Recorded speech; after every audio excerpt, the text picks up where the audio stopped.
Welcome back. Mark Fidget here with notapennydown.com. Today I'm in West Vancouver and I'm with Brooks Findlay. Brooks, thanks for joining me. My pleasure. Some of you out there may recognize the name. Brooks played 7 years of professional football with the Saskatchewan Roughriders in the CFL. Yes. Now, Brooks, just what I love about your story is you didn't only play professional sports, but you actually retired for 3 years and then came back and played again.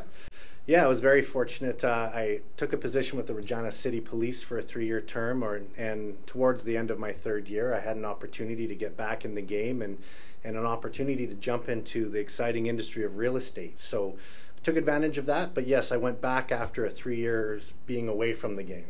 Well, listen, it's one thing to play professional sports, but to actually get out of it and then get back into it and play again, wow, that's quite an accomplishment. Well, what I've found is it takes planning, strategy, and the right attitude. And the attitude is basically never quit. And Right. You're always having to raise your game in the industry of real estate as well as, of course, with pro sports. Right. Well, today, actually, you mentioned real estate. I'm here to talk about one of your other successes. You've been a successful realtor for how long? 15 years. 15 years. Well, so for a viewer out there that's looking to work with a realtor. Now, I hate to say this, but realtors, mortgage brokers, and lots of other professionals, they're a dime a dozen. Making the wrong decision is like playing Russian roulette. What should they be looking for? What questions should they be asking? Well, first off, Mark, the baseline questions about the numbers of the market, knowing your market. Obviously, you'd want your representative to have that knowledge in the back of their hand.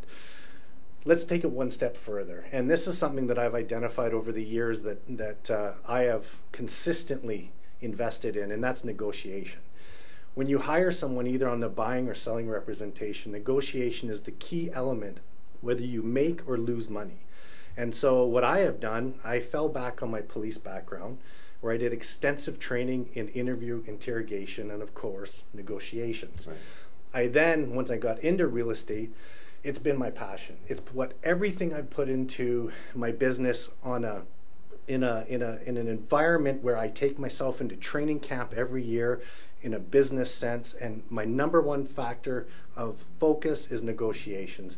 Without the ability to negotiate for your client effectively, hold your equanimity and be able to walk them through the process and understand at the end of the day, the goal is to win Right. at that negotiation. And that's what I focused on. And unfortunately, they don't have that item that is negotiation in your pre-licensing and your ongoing education. No training. It's not trained. And Right. so I've taken it upon myself to invest heavily every year in that, and quite frankly, that's what I see as a difference maker in buying and selling real estate, is how well can your professional negotiate. Right. So someone wants a pit bull like you in their corner, how are they going to get a hold of you? Definitely through social medias at brooksfindlay.com, and you can call me at 604-833-8088. Look forward to hearing from you. Thanks, Brooks. Thanks, Mark.